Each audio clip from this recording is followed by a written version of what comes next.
Hey, what's going on? Thank you very much for listening to this episode of the Billy Newman Photo Podcast. I'm here with Marina Hansen today. How you doing, Marina? Hey, I'm doing well. I think it's pretty cool. We're back in the studio again. Yeah, it's cool. I love the new setup in here. I dig putting it together, and yeah, I'm glad that we put a little time into it and kind of set it up again. And I'm hoping that we do a bunch with it. It'll be fun. Yeah, I'm really excited about it. It's really cool. So Marina and I are photographers. We're based in the Northwest. We shoot a lot of landscape photos, and we try and put together a bunch of different creative projects when we can. We do a lot with internet and content marketing and branding stuff, and we're trying to put our hands in as many different places as we can right now. But for a while, yeah, we're going to try and do a bunch of podcasting stuff. I've been doing podcasting with you for a long time, and yeah, it's going to be fun to kind of get back into doing stuff here in the home studio. I'll probably still do a bit in my truck, do some little updates. Hey, this is Billy. So we'll try and still do a few of those, but I think this is going to be way better. It's going to be way cooler to kind of build it out a little bit. Yeah, I think it'll be really cool. Have Yeah. both the setups, do your truck studio and home studio. Yeah, I'm trying to do more content overall. Yeah. Like I'm trying to put out more stuff. I want more video stuff. I want more audio stuff. I really want to push audio stuff. Like primarily, that's like what I want to try and grow some skill in. Me too, definitely. Yeah. Audio and video, I really want to grow a lot through this next year. Yeah, we're gonna do a good job at that too, and I think we're well set for it too. You know, I think like we talked about before in the past, like the first podcast I did was about 10 years ago now. Yeah. Can you believe that? Man, if only I'd been Billy. I'm an old pro, old timer podcaster. But yeah, it was the first podcast at Oregon State University on the KBVR radio channel, and it was really bad. It's such a silly podcast. So it's fun. It's fun kind of doing that 10 years later.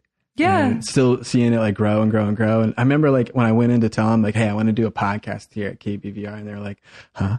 What's that? Why? What is that? Is that like a good idea? And like they were really condescending about it. And then they told me like I couldn't say stuff. It was really strange. Like I couldn't read news on a podcast. Why not? It was like copyrighted was their consideration, which is not true. Yeah, I don't think it works like that really. Yeah. That's silly. Yeah, like you hear people like just cite clips all the time. Yeah, like, you just reference it. Yeah, it was a very silly school, but their thinking was that they didn't have the rights to those copywritten stories of news, which are just newsworthy, which means they're reportable.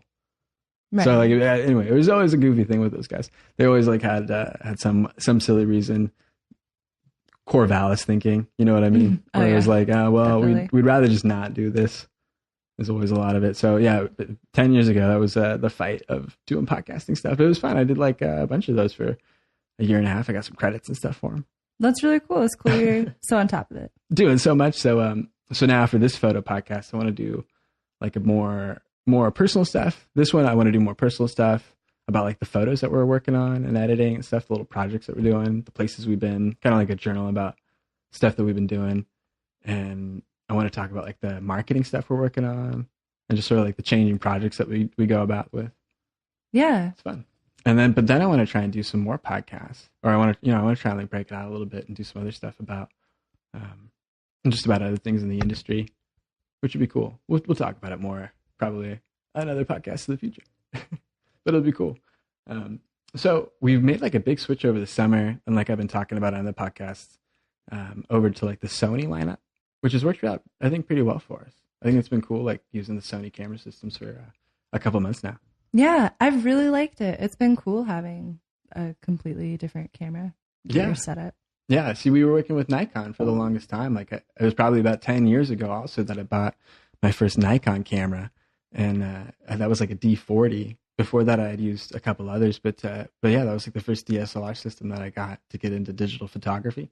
And that was about 10 years ago. And so I was with Nikon kind of building a system in Nikon for a really long time, nearly that whole 10-year period. And it really didn't blossom into a ton of stuff. So I thought, yeah, I'm going to sell all of this. I'm going to try and go with a different system for a little while. And I think the Sony stuff has paid off pretty well. There's definitely some stuff that fits what we do in photography really nicely. Absolutely. I think that the Sony cameras are really, really good for like outdoor landscape and all that adventure photography. that people are so into, Yeah. we're so into. Yeah, I love doing the outdoor adventure tourism photography stuff and like the low light stuff. Yeah, really the low light, all of the nighttime photography options. It's really amazing. Yeah, there's so many great options or just abilities that you can have with high ISO sensors now. And like on the Sony line, there's just a lot you can do. Really cool stuff that you can shoot. There's stuff you could never have done before, like the whole like Chris Picard documentary or film that he put out about right, with photographing like surfers in the auroras at night. Yeah, you just could never have captured that before, but it's really one of the first times, and it's right on the cusp of that point in history where we have sensors that are capable of capturing that kind of low light stuff in real time, like capturing that many frames to get video at night like that, but also capture those real colors. So it's cool to get stuff that's kind of close to what the human eye can do. Yeah, it's really cool.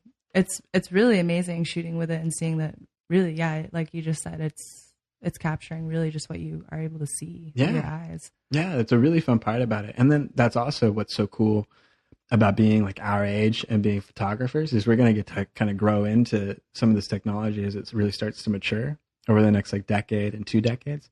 It's really going to advance a lot where we get into way more capable sensors. I mean, now if we're just getting to this point where we think like, oh wow, that's starting to look like what an eye can do. Like imagine 10 years now into the future where we get wide dynamic range photos or, like things that have like just way more capabilities or way more information than the files we get now. We get like 3D maps that are like 360 degree. We're going to be shooting holograms someday. Yeah, no kidding.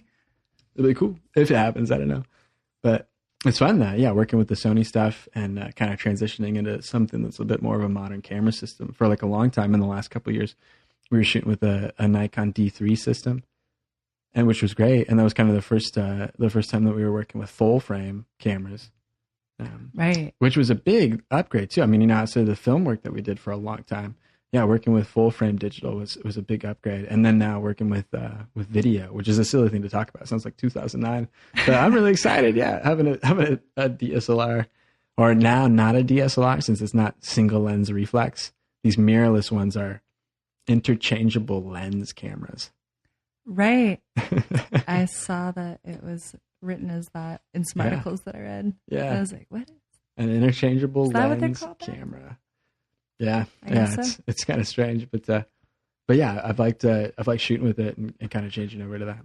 Yeah, it's really cool because it's kind of our camera setup before was like you said, it was the D3, the Nikon D3. Yeah, but that doesn't do video. No video. Those are our full frame camera, and then the camera that we had for video stuff was my Nikon D7000, which is not full frame. Yeah, the crop sensor. But it was cool though, like working with it and trying. It was great. I loved that camera. I got a lot of really wonderful video with it. Yeah. But it's so cool having a full frame camera that does really nice video. Yeah. Really amazing low light video. Yeah, it really does a lot. I know that the A7S is like the model that's supposed to be like the hot one for video. Right. Yeah. I think it has a different kind of sensor in it. It's like a way lower megapixel sensor, and I think it's supposed to be able to capture some kind of higher quality file type. Like I think it's S-Log. That's what I've heard before. It's, how we were shooting like the AVCHD or MP4s. I think there's this other one called S-Log. It's sort of like, it's closer to a RAW file, or it's supposed to be closer to like a higher end file that you would get out of a cinema camera sort of thing. Something like that. Is I think a little closer to what it is. But yeah, these cameras do like a great job at shooting video. It's been really cool to try and get used to that.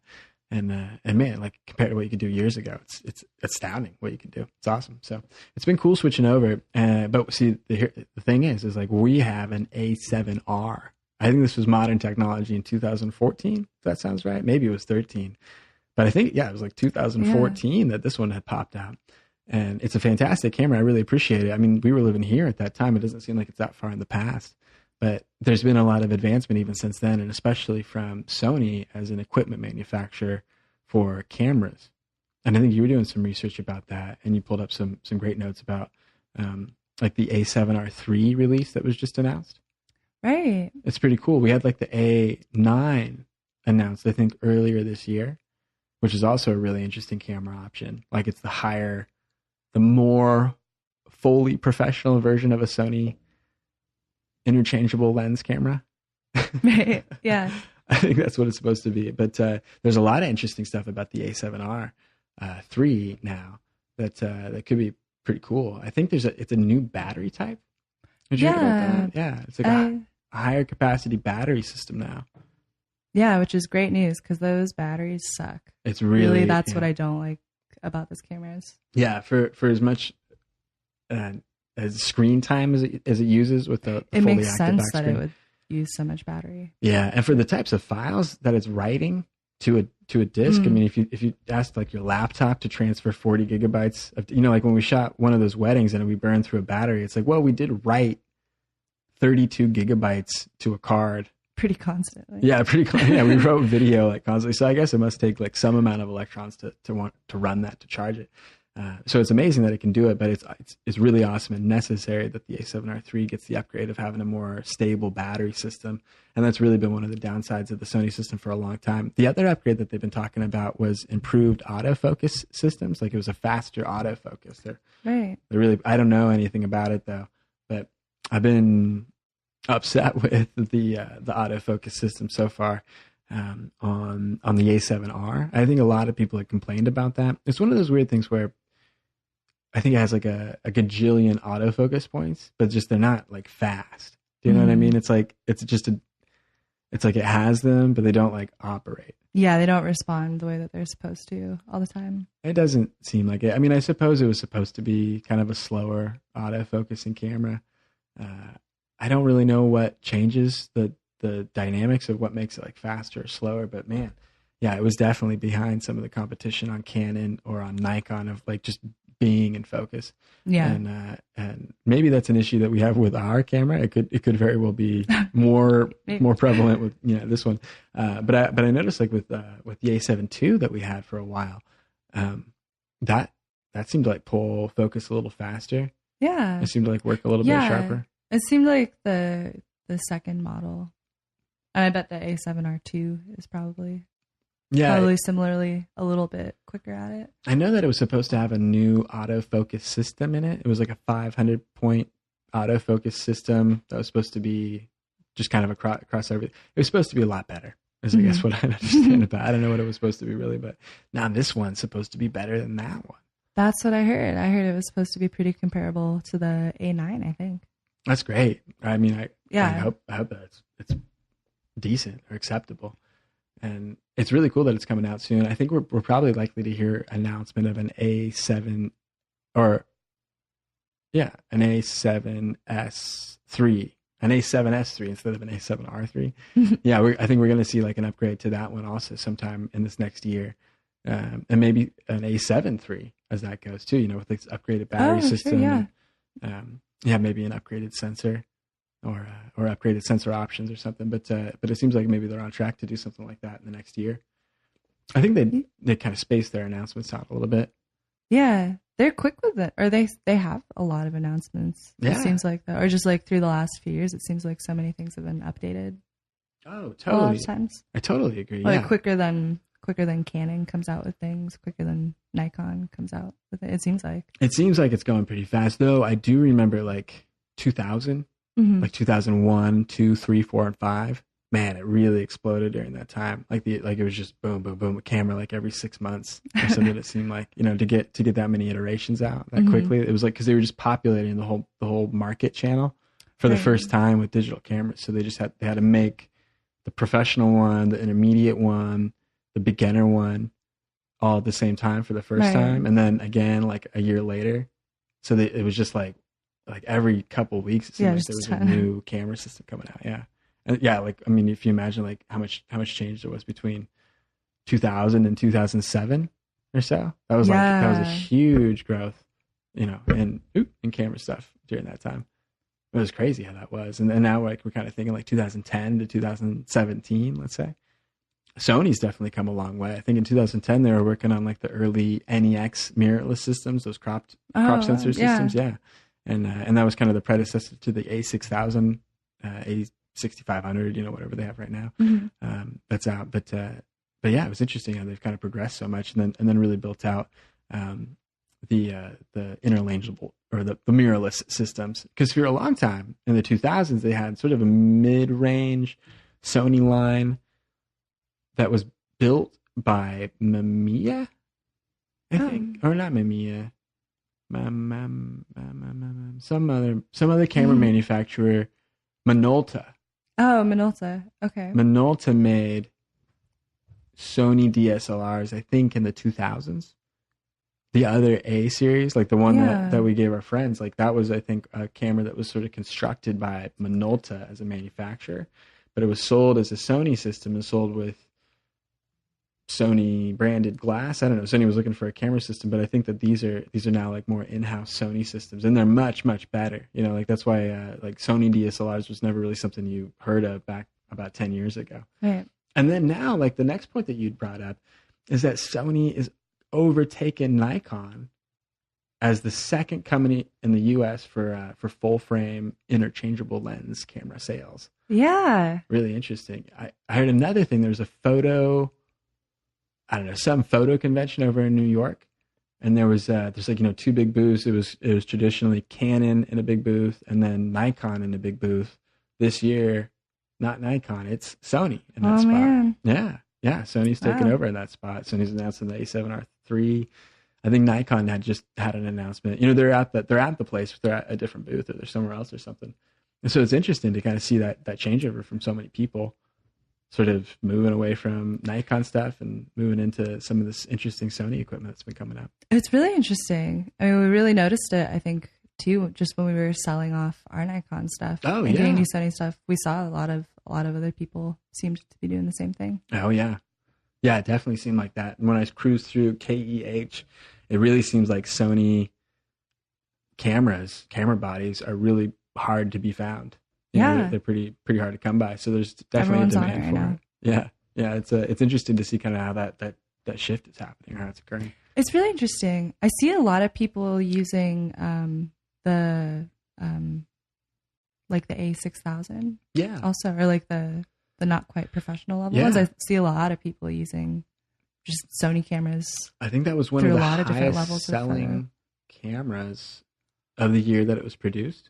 The A6000. Yeah, I think that's one of the highest. Oh yeah, I'd believe it. That's a really good camera for as cheap as it is. Yeah, that's a great camera. Yeah, it definitely is one of the best cameras that you can get started with, I think. Yeah, and with a lot of the things that it does, and for how simply it really gets it done. I've been way impressed. I've been working with it. So easy to use. Yeah, I've been working with an A6000 for a few months now, just as a production camera for work, and it works great. It's just the base kit. It's really simple. It was way cheaper than like the $1,500 7D Mark II system that we were working with. And that was just body only. This was like, lens and flash, and we were half the price or something. So for a production system like this, it just fit in just perfectly. It was fine. It was both crop sensor, nothing different about it. So it's been really interesting to kind of see some of the interesting stuff that Sony's doing. But I don't know, what I thought was cool about some of the Sony transition stuff. Ooh, our heaters are coming on. I hear that. At least they're coming on this time. Yeah. Yeah, it's a fun old house with a boiler in the basement. And then as the heaters come on, it sounds like people are sledgehammering the pipes and the walls.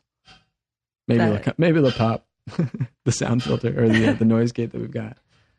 But with some of the Sony stuff, it's been cool transitioning and kind of being part of the wave of stuff that we're learning about, and being able to kind of dip into some of the low light stuff that we can do, some of the video stuff that we can do. I've liked it so much. No, it's been really useful. I've learned a lot just by doing that. And like before that, we were really invested in film equipment, and that was a really cool workflow. Like for the last couple of years, we've been doing 35 millimeter film processing stuff, or we'd have it processed and do digital adjustments to it, and then like I'd scan it and show it and stuff, and that's been great. I really dug the style that we got out of that, and I want to dip back into that a little bit with like the N80. Yeah, but for like professional, like commercial activity and work and stuff, I think it's great. Like moving into the Sony stuff, and I really want to invest in some glass with you. Oh man, me too. Yeah, we got to do more glass. Yeah, we need a few more lenses. Definitely, yeah. We're pretty slow on it right now, but we got to figure out some nice stuff. I really want to try and pull in some nice stuff for wedding season this year. Oh man, yeah, we really need it.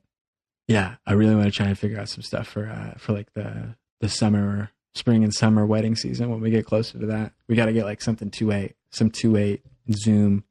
Yeah, Some nice one. We need like a top end. We need one top end lens, Marina. I'm in. Yeah. We're pros. We got to be pros. That's why it takes so long. So top end glass. I've been working on a few photos, putting out a couple, and it's been going okay. I don't know. Last week I tried to put out a bunch of stuff, which was good. It's cool. I've been trying to go through like a bunch of the photographs that we had that were left over from our September trip. Right. Yeah. And I had a blast going on, like a big trip around Eastern Oregon and then back up to Eugene.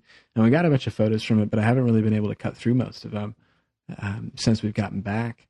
You know, it's really been true for me too. Yeah. I've been busy. I've been editing like other work photos, like wedding photos, since we got back from that trip. So yeah, I know you've been working. It's really in this last couple weeks that I've finally lightly started getting into that editing, mixed into my work editing. I'm trying to do it when I'm out at work, and I'll pull up the files and I'll go through and I'll edit a couple, and I'll try and edit a couple that I'll try and post, and that's been a good way to go through it. Or I'm just kind of chipping at it a little bit at a time, and it's been pretty useful so far. But I think the photo. What was the photo I put up today? I put up an older photo as a Facebook ad. I think I'll talk about that in a minute. What was the other one that I put up? No, I don't even remember. I think I put up a picture. Oh, I put up the picture of the Alvord at sunrise that we were talking about, and I think we put up the other day on the Facebook page. Right. That was a cool one. I liked our time. Or kind of like this photo that we have for the Billy Newman photo podcast cover out in the Alvord at sunrise. It was a cool day. I liked hanging out. Or we did a bunch of stuff on the Alvord in the morning, but it was so much colder this time. It was different. It was only like a week later in the year than the than the other year that we'd gone. Yeah. I mean, I know that was early September, and I know mid-September is really almost a different season. But man, it was a bit cold that day. We had a bunch of. I think it was the day we left. There was a lot of clouds up in the air, up in the higher elevations. You could see like a lot of texture in the clouds, and then you saw that dust storm kind of blowing across. Yeah, in the center there. And it's weird. Dust storm is cool. It's really cool. Yeah, it's strange how big it is out there. You know, you look out and there's this big wall of dust blowing across, but you don't realize that that's just like miles away from you. And it goes on for miles of dust inside of that, but it's just not where you are. And it's so flat, you just see up to that change in weather that's up there. It was really weird seeing that. It was weird. Yeah, it was interesting driving around it and sort of seeing, because your perception of like where it is and what the size of it actually is really, it's difficult to really tell. Yeah, I thought it's just a weird thing. You think it's closer than it is. Yeah. It's very strange. Yeah. It's cool though. It's cool driving up to it. And then you're just like, wow, this is like a whole big foggy, thick weather system, you know? It was very strange. It was just really weird and kind of surreal to like see it. But it was cool out there to spot that. Yeah, it was interesting being out there a second time. Oh yeah. I dug it. I thought it was cool when we went to the Fields store. Oh yeah. Yeah. So last time we were out there was 2014. And then there was, 2015 and then 2016 and now in 2017 we went back. We went out to Fields and you can get like a milkshake. You can get a burger out there. You can get gas out there. I think you can get like a little motel stay out there if you want to. And it's kind of near the border by Nevada before you get into Denio. And it's the nearest thing to get any resources outside of the Alvord. And it was cool when we went down there. I think we looked at there's this little post that they have for the years past, and it shows like how many burgers they sold. And then like how many milkshakes they sold. And like, I think it was 2013, it was like 5,230, something like that. And it was kind of close to for the years before that.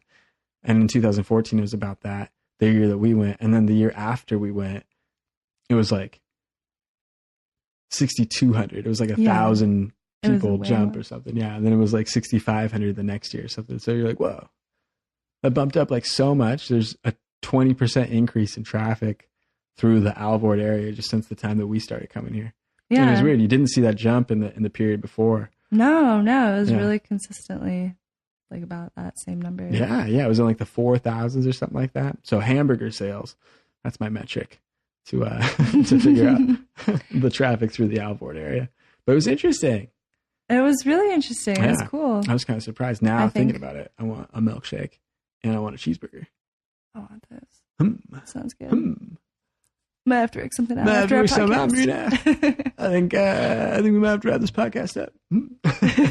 But in a few, I think we'll do that. But really though, Marina, Need some milkshakes. can we get a milkshake? I'm in. It was fun though, going out there to fields and Yeah. seeing that, but seeing kind of the influence of how many people are out there in the Alvord now. Yeah. It seemed like there were way more campers out there on Oh my the playa, gosh. just kind of doing different projects and different kind of things. Lots of photo projects out there. Yeah, that was so interesting to see. I was surprised to see that. Yeah, a couple of models with the people assisting with little bounce cards and stuff, trying to throw some light onto them, and little like breezy pieces of fabric. I Yeah. don't know. Yeah, it was cool seeing like a few other people set up out there for photo shoots. And things. Yeah, and a bunch of campers kind of put out, on the farther perimeter. It seemed like there's a lot of people that were kind of posted up out there, and it didn't seem like there was any particularly big event or something going on. It just seemed No, like I think that it's just a busy right now. more well traveled. Yeah. It So was our Instagram posts. we got to say, It was us. it's got to be us. I'm telling It you. must have been. The I'm timing. telling you. It was us. Yeah, it was fun. It was so cool going out there the first time. Shoot. Yeah, it was. Yeah, it was a blast, but it was kind of fun spotting that stuff. And going out there second time was really cool. We spent a couple days out there in the truck in a tent. But yeah, windier, colder. So much windier. Oh my gosh. Yeah. Our tent filled up with sand during the day. There was no way to avoid it. Yeah, We it just had to let it happen and blows then through. dust it out. Little playa dust stuff. Yeah, it was weird. Yeah, it just comes in up on the sleeping bags and stuff, just kind of blown about. Yeah, it's a really weird thing how it comes together. That must be what Burning Man is closer to. The I've first time we heard. were in the Alvord, it was not as windy. Wow, we yeah, were yeah. dusty, definitely, but our stuff was much easier for me to clean the year before. I remember that. Yeah, it was definitely easier. Way difficult this time. It was frustrating, but it was really fun. cool though. It was cool seeing a different kind of weather system kind of moving through there, or having it be more stormy. I did like that. Yeah, heavier cloud. It's kinda yeah. cool. I missed out on having a couple good sunsets. I missed that. I was disappointed with a couple of the nights because there wasn't a sunset. It was sort of strange almost. The sun was just sort of strange. disappeared behind a cloud, which was behind the mountain. Yeah, And yeah. it just went to Just gray. went to gray black. right away. Yeah, But there wasn't any color in the sky. It was really strange. I was thinking that. Yeah, it was partly cloudy. I thought it was broken up enough that we'd get did a couple too. good sunsets, or some good textures as it was fading off. But yeah, we really missed most of it, and yeah, it just definitely dropped to gray and blue pretty fast. And yeah, it wasn't really quite what I was looking for. But some of the textures on that last day, they were kind of interesting. They seemed a little bit more stormy. And it was cool on that drive out. I think I had a couple of those posts this last week on that day that we drove out on Highway 78 to go to Crane and then up into Burns. And I think we pulled over a couple times and I took a couple photos. But those are some others that I put up on Instagram here pretty recently. I've been trying to do a bunch on Instagram. I've been trying to do a bunch of like reaching out and direct messaging stuff. I've been trying to do like a little bit more networking stuff overall too, which has been working a bit. And I've been trying to work on my story too, like the Instagram story. And I think you've been noticing a little bit, like I try and like put up each of the posts that I would put up in the day. I try and like copy those in Instagram and then post them over into the story also. And then I've also been messing around with adding like your location to your story and a hashtag to it, which is something you can pull up from the filters if you swipe up on the thing when you're making it. And you can add a couple of those things, but that like puts it into the location. It tags it there. And I think if you do a search for stories, like there's one that was put in like Eugene, and there's like a bunch of people that hit it throughout the day just because it was tagged with a location. So I'm going to try and do that more with some of the location stuff and use that a little bit more interestingly to try and get people to see some of those posts. That's really cool. I didn't know that was a feature. I need to get into the Instagram story stuff. There's a lot you can do there. Yeah, I don't really understand it well enough either, but there is a good bit of traction, similar to like how Snapchat, you just kind of like keep watching the video, it keeps moving sort of thing, and it's really visual. So I like a lot of that stuff, and you really get in to see what people are doing in sort of a really light way, like what Snapchat's used for now, and really what Snapchat was, or pardon, what Instagram was like years ago, back in 2010, 2011, when I first got on. It was really like a lightweight thing where you just take a picture of anything was sort of what it was for. Yeah. You take a picture of your food, take a picture of a drink, take a picture of just some silly place that you're at, sort of a thing. But it wasn't really any kind of highfalutin level of professionalism or edited posts that would go up. It was just, a square only, right? Yeah. And it was only the really rough filters that you could apply from your cell phone photos. So yeah, I remember those days of Instagram too, and it's weird to kind of see how it's progressed a little bit. But similarly, like the stories are a really lightweight way of just kind of showing anything that you're doing or kind of expressing like the moments of your life. And like Snapchat, everybody's kind of familiar, I guess, with the language of Snapchat nowadays. But it's cool. There's a lot of distribution on the Instagram stories. Like there's a good bit of people that it shows do see a lot of the content that you put up there. So that's been kind of fun to be messing around with. And yeah, I'm trying to like take those little like snapshots. Yeah. Little like screenshots on my phone of the Instagram app showing like the photo that I'm featuring on that day. And then, I throw that in there and I put the location and a hashtag or something with it. And that's been a cool way to kind of test some stuff out. And I've been trying to mess around with that, but trying to keep that full. I think I've kind of heard from marketing stuff that like you want to try and put in about 6 a day, which seems like a lot. Sure. Yeah, it's like a lot of stuff. But yeah, like every couple hours you're trying to get like some 1 or 2 second thing up. And that's why I try and like kind of punch it up with a few of the photo posts as screenshots so that those are like remarketed. And if I do like a podcast or something like that, I try and put up some kind of notifier in there of it. And then like a couple little posts of the photos I'm working on that day or the camera I'm using or something like that. Ooh, we should do something of podcasting here. Be little podcasters and stuff. Fun. Yeah, it would be cool.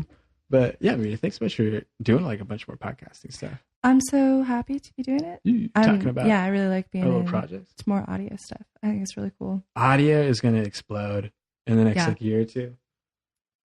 Yeah, you are totally right about it. It's totally going to be like the thing of the future. Old radio is going to be the new future. So I think it's like really the thing that's going to be like taken off. And it's what I've been thinking about for years. Or, like audio podcasting stuff was the coolest. Yeah, you've really been on top of it. A little bit. I need to be doing more stuff with it. Radio is a weird thing. Like radio and like college radio stuff's really weird. Getting into podcasting is sort of a strange thing at the beginning, but just like getting in and doing it, it feels like a strange thing. I don't know if it's felt like that for you a little bit. It is really difficult to adjust to. You're a really good speaker to begin with, I'd say, and I'm not. No, you're doing very, very well. Thank you. I appreciate you doing Thanks for doing it with me for a few years now. I should be a little bit better. You're doing a lot better. And I remember like a couple of my first ones, I was like, well, I don't know what I'm doing. It's so hard. It's like a muscle that you build. I've heard other people talk about it that way, but speaking in a mic, you got to do it for like 100 hours. And then it's like, you're still bad, but you can kind of do it a little. It's a weird thing. Yeah. I don't know, but that's why I want to try. I'm still under 100 hours, right? So I'm doing all those little short podcasts. Yeah. I think it's going to be great. I think it's going to be cool doing a show every night. No, it'll be great practice for us. And in 24 months, if we kind of keep doing podcast stuff like we want to, yeah, that's really going to develop into something that I hope that we're proud of. Yeah. That's really fun. But yeah, I think we started doing this Billion and Photo one like in 2015. That's when I first started setting up some microphones and like this laptop as an audio podcasting thing.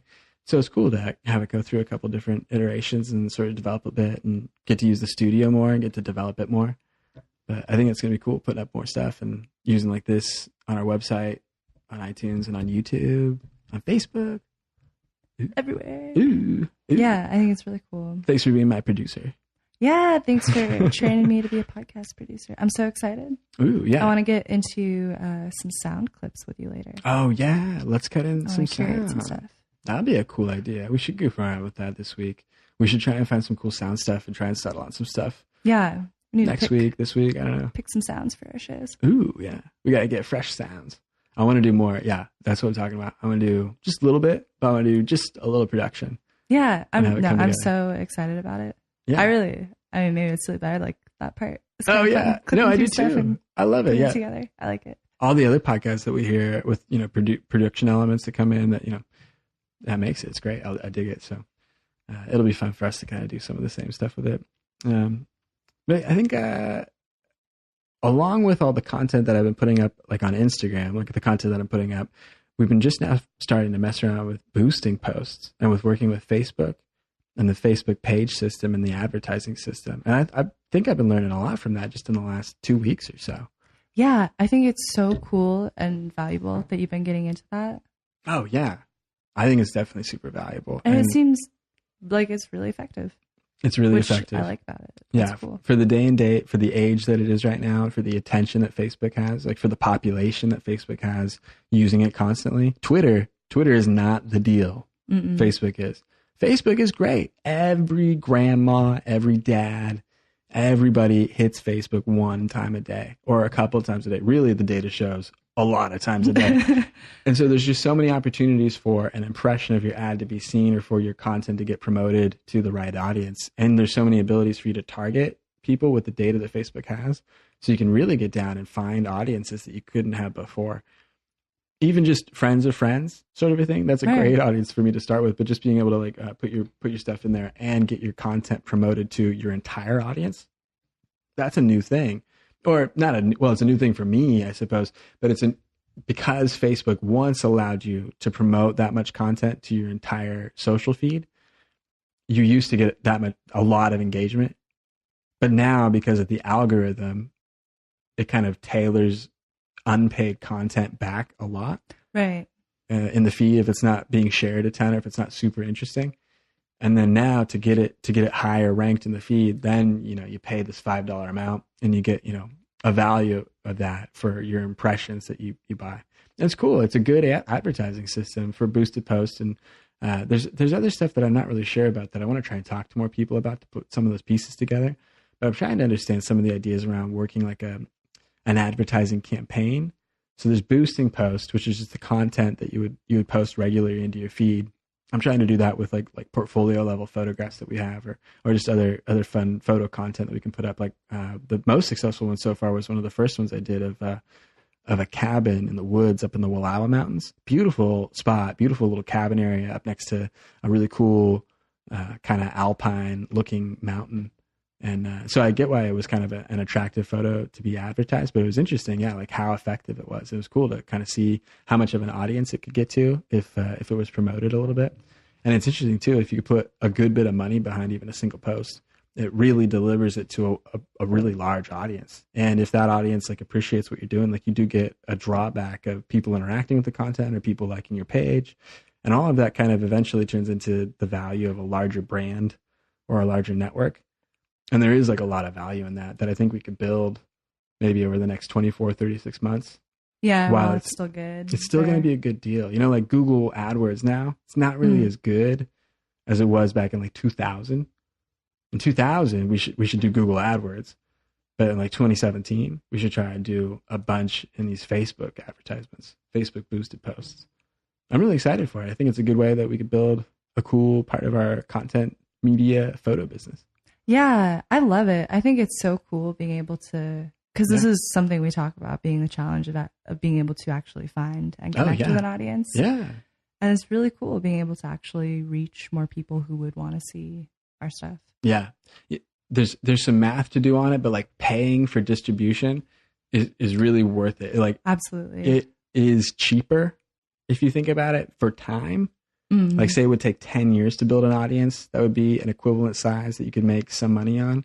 But like you would make a lot more money if you made that audience in 2 years and then worked that audience for 8 years.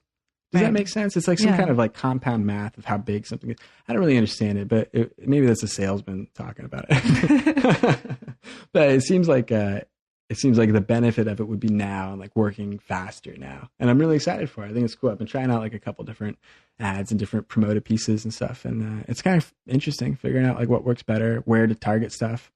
And I got to figure out more stuff about that. But it's definitely something just to research. I wish I knew more about it intuitive or, just like from the start. But there's definitely some stuff that we should try.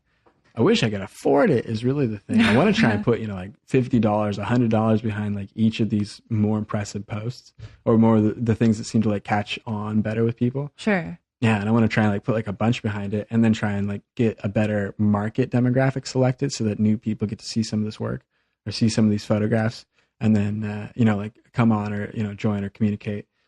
And then I also want to do some stuff like when we transition into selling more photo packages to like generating leads with Facebook advertisements or generating like contacts. There's an option to like have people like schedule a meeting with you. Oh, right. So, all sorts of things of calls to actions that you can use in some of these advertisement systems. So there's a lot of things that you could pay for that you could probably really generate some business with, which is a cool thing. Yeah, I think it's really interesting to be getting into more. Yeah, it's interesting to get into for sure, and it's fun. Like as a photographer and as people trying to do media stuff, just the different kind of opportunities, just kind of some of the things you learn about. It's fun. Yeah, I think it's really cool. It's weird paying Facebook. Oh yeah. But it's cool. I think, getting advertised, like it's real. So. Yeah, no, because it is real. I love that it works. Yeah, we got to buy some marketing stuff, and it's been coming together. I think it's been really cool. It is cool. So you've been doing the Facebook ads, and you've also checked out the Instagram ads bit too. I've been trying more Instagram ads, and it's interesting with the Instagram ads. Like I ran the promotions. It's interesting how it's set up because Facebook owns Instagram, right. And so someone that's connected. I've been trying to do a bunch from the phone. The phone's been great, and just trying to like develop more systems for that and how it would work. But you can do promotions just from Instagram, which works pretty well if you'd like to do that. I think they start at $3, and it's probably like a $5 CPM. I think it's a cost per 1,000, which is pretty similar to how it is on Facebook. But what I've been doing is using like the Facebook Pages app and the Facebook Ads app that you can get for your iPhone. Yeah. And I've been trying to like manage the advertisements from those two apps for both Facebook and Instagram. There's an option where you can like simultaneously run this ad on Instagram that you have just from your Facebook ads program. Yeah. And so when you're creating an ad for your Facebook page, you can just slide this lever over. It says simultaneously run this ad on Instagram. And I think it, kind of picks the market and, sends it out. Yeah. And it seems like it's a pretty effective way to do it. If Instagram's information about the demographics of the person are correct, what I've noticed sometimes is that you put some money into it and it doesn't really seem quite as effective on Instagram given the amount of attention that's on Instagram. So there's probably some tricks around advertising on Instagram. I think maybe it's like a little bit more, I don't know. I just don't really have the keys to it, but it seems like just because they were separate social networks, it seems like Instagram maybe doesn't know as much about a person, like how old they are, or like should they see the ad that I'm promoting to them.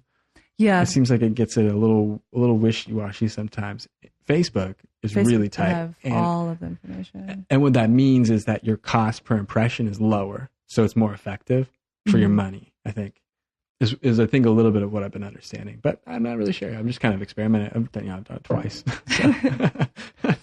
So I'm trying to figure out some stuff around it, but it's been really cool kind of getting closer to understanding, I don't know, internet advertising. Yeah, I think it's fantastic. Yeah. It's going to be 2020 soon. I got to figure out something with it. So I've been working a lot in Lightroom stuff. I've been trying to like develop a lot of photos, like with the travel stuff that we did, the trip, and like the trip that I did with my dad out to Christmas Valley, and some of the stuff around like the teepee rings that I was photographing. I've been trying to like edit a few of those. And I've been doing like most of that in Lightroom, but I've been trying like a couple different other pieces of software. I haven't really gotten super far with it. So we got to do more research. This will be an ongoing segment for our podcast, which will be fun too. We should try out some betas. I don't know what we can really get a hold of. But there's Lightroom. And so like there's some news about how like Lightroom has switched over to the Lightroom Creative Cloud, which is going to be sort of a cloud-based photo editing system. I think it's going to be a little bit more lightweight. I think it's going to, be a monthly subscription system. And then there's also going to be Lightroom Classic, which is going to be the current Creative Cloud professional Lightroom system.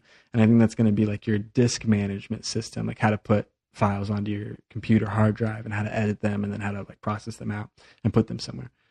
So that's still going to be around and I guess going on, but it's only going to be subscription system from now on. And I think that's kind of pushed a lot of people, including myself, to consider like what other editing options are going to be out there for like file management systems for your photographs. And there's a few new other systems that are coming up that also seem a little bit more modern in some ways too, that I think have been kind of interesting, and it's been cool checking them out a little bit. One of them was Capture One, and you and I had looked at that one a little bit.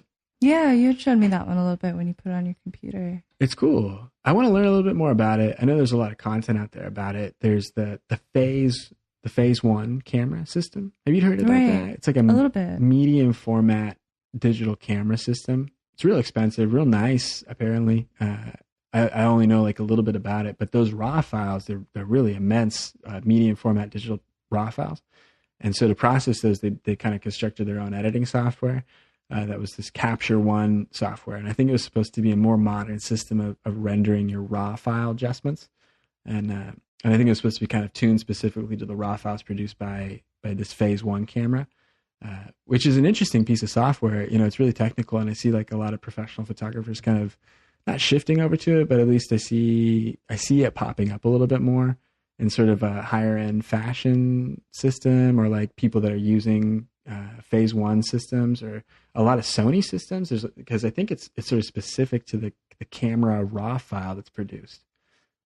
It's sort of strange, right? Like I think it's built for the Phase One camera, right? And like for a lot of for their file types, for those file types, and for a lot of the Sony file types. So I think a lot of like the Sony photographers are getting the Capture One Pro software, and they make like a free Sony editing software that's a little bit stripped down. That's like the the Sony Capture One Express or something like that. Who knows what it is? But I pulled that on my computer. I've been messing with it, and I pulled like the demo for Capture One Pro, and it was cool, kind of messing around with a different raw editor. It's different than Photoshop, different than Lightroom, but it's still kind of like the same like panel and slider idea. Mm-hmm. You have a panel, you have like hue and color and sharpness and haze and whatever, and you can kind of make some adjustments on it. But it was interesting doing something different with raw processing. And I guess it's supposed to be faster, is sort of the idea, or it's supposed to be a more modern system. It's one of those things where like Lightroom was built years ago, like back in 2006, 2007. And I guess there wasn't the ability to throw a lot of processing over to the graphics processor. I don't think like it was as important back then to use your graphics processor for rendering and processing and crunching some of the graphic stuff that you had to do. Sure. And so I think a lot of that, was built to like run and process the raw files through just the main processor. So I guess there's a lot of things about Lightroom that just are made to run really slow, given the modern computer architecture that people are using, or that people are developing on. And so I think that's where like there's an advantage to maybe some future new Adobe software, but also for some of these current players that are trying to do some of this photo editing software stuff, like the other one, Affinity Photo, which is one that I think you'd seen a little bit, right? Just a little bit. Yeah. Yeah, I've not put anything on my computer to try out yet. I haven't put anything on. I know it looks like there's a lot going on there. It looks like, and I hear a lot of people are talking about how impressive the iPad app is. Like if you have an iPad Pro, I guess like a modern iPad, the Affinity Pro app on an iPad is really powerful for tablet editing. For tablet editing. And you can do a lot of stuff like with the pencil, the Apple Pencil, or with your finger, to do like healing adjustments, a lot of stuff like that you really couldn't do with software outside of Photoshop before. So it's cool that they made like some progress on that. And I guess Affinity Photo is also producing a digital file management software to go along with Affinity Photo. Okay. Which is really like the Lightroom part of it, like the ingestion. I was gonna say, it would kind of be like Lightroom. I think it's the Lightroom part, and the part where you can apply adjustments to multiple files at the same time. Oh, sure. Stuff like that. I think it's like a lot of those features that they're trying to build out this year because of the changes that Adobe's made to the Lightroom system and how they're changing it over to like the Creative Cloud system and the kind of Lightroom Express system. Yeah, not really as much of a pro tool. That's what I've heard of it. That's what it sounds like. Yeah. So I think that's why a lot of professionals are a little bit unhappy with that adjustment into their workflow. They're just looking for that professional system that they have to increase and get better in the ways they need. Yeah. Yeah, and I think Adobe's trying to hit a wider market of hobby photographer or Instagram. Kind of it's more about like filters and adjustments. Easy. Yeah. One-click kind of adjustments, sort of things. Yeah. It'll be interesting to see how that ends up going. Yeah, it will be interesting. That's sort of the shift in modern computers in a lot of ways. And if you were working an iPad, I bet it'll be swell. I bet it'll be pretty cool, sure. To run a bunch of photos off on an iPad through that system. It, probably work okay. Stuff through the cloud. It'd probably work okay. I don't think it's really the direction that I'm going to go. Mm-hmm. I don't know. It just doesn't really seem like it's the right zone. That was what I was thinking. I'm hoping that the change really encourages these other companies to develop their products more. I was hoping there'll be something to kind of replace what Lightroom is right now. Definitely. Because I really like Lightroom. Before Lightroom, there was Aperture that was built by Apple. Sure. And then they stopped producing Aperture. I don't know what's going to really happen with Lightroom. I'm sure that it's going to stick around, and I'm sure it's really going to be like top of market share for a long time for photographers' editing software. It'll likely kind of remain in my workflow for a long time too. I was looking around at Capture One. It's not the thing I really want to use. Yeah. Affinity, there's some future, but I don't really know. There's really not the thing that I'm looking to use in the way that I use Lightroom right now. That was what I had noticed when I was looking through other photo editing software. It was really like, there are a lot of things that look cool and like they could be something useful. Yeah. But it's just not really, it just doesn't seem like it's there yet for the kind of editing that I'm trying to go for. We'll see what pops up in the next year. And, I guess the cool thing is like the given version of Lightroom that I have right now is totally fine for me. That's what I was thinking. I know. Yeah, these new versions. Have this old version of Lightroom anyway. Yeah, they come out, but I'm still always happy with the older one for a long time. So I'm kind of interested. I'm really only interested in buying software that I own. I'm not interested in leasing software, even as a working professional, even if I'm making money from using the software. Yeah, it's got to be a real special kind of business software license that I'm working.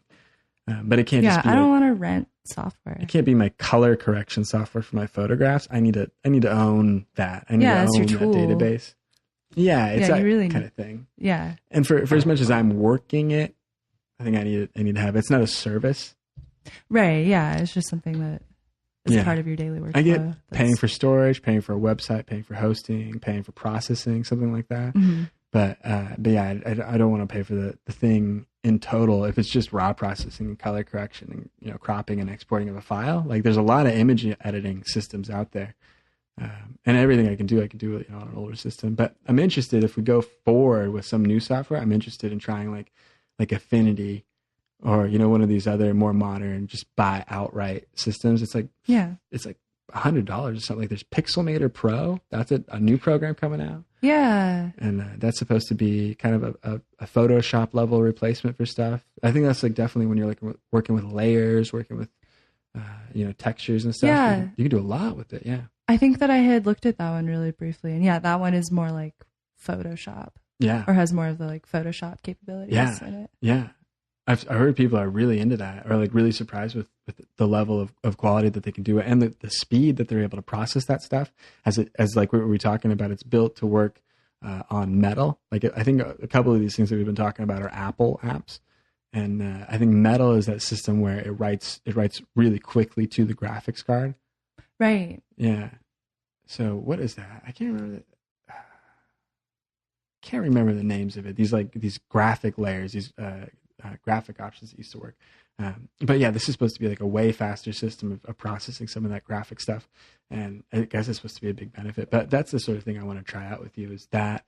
And I want to try to kind of invest in that stuff just because we would own it. We'd have the license. We get to use it, for as much as we'd want to. But yeah, we should try and check it out a little bit. I think it would be kind of fun to get some of these softwares and just do like little videos about it. Oh, that'd be fun. Yeah, just like trying it out, checking it out. Yeah, like, hey, like we're photographers. What's it like to work in Capture One? Yeah. And we just kind of let's check out these tools that are hard. Yeah, that'd be fun. Yeah. But I want to try some of these things. I want to try check out and see if some of these other tools are better or are more modern or kind of make a different, more creative result. Yeah. There's a bit of that in Lightroom where you seem to kind of fall in like a little bit of a rut of like how Lightroom edits a photo. Oh my gosh. Yeah. You know what I mean? No kidding. Yeah, I can get a little stuck in routines of just like how you kind of have to adjust it. Yeah. Yeah. There's a little bit of that. And I'd like to see if there's some new thinking around that workflow that makes it a little bit, or breaks up my creativity a little bit, makes something a little different. So I think it's worth it just in the sense of that kind of investment. But yeah, overall, gosh, everything's fine still. I'm one of those people that kind of says, yeah, use the old, or use, I don't know, Adobe Camera Raw if you have to. It's probably like most of the adjustments that you would need to do anyway, I'd think. I'm not really big into retouching stuff, but like I think you need to like work a raw file. Yeah. And process it, color correct it, make something out of it. So yeah, I think there's a lot you can do just with about anything, but it's kind of interesting just seeing like some of these new softwares come out and how they're being developed. There's another one like On One. It's up in Portland. Yeah. It seems like a Lightroom competitor is sort of the idea behind it. I've not really gotten into it. I think they had like a beta come out and I was a little confused about how to use some of it. But really, again, like that's the main thing I'm saying is all these new photo editing softwares. It's like I'm kind of confused how to use it. I'm so ingrained in using the stuff in just the Lightroom setup. In Lightroom, yeah, and it's been really cool using Lightroom, or it's just been like what I've gotten used to for a long time. So I don't know, so we're kind of making a transition, but it's not bad. Yeah, it'll be interesting just checking out some of these new things. Ooh, yeah, I want to check out more stuff with you. I don't know, we'll have to figure it out.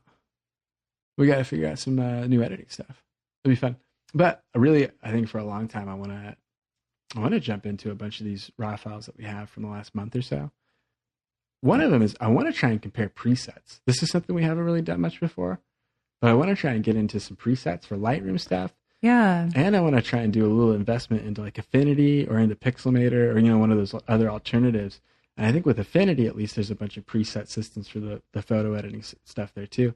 I want to try and compare them a little bit or run some of our other photos through it and see like what kind of creative results we get by like working with some of these preset packets over in Lightroom or some of the new stuff that we could do over in Affinity. It'd just be kind of cool to try and experiment a little bit with that. Yeah.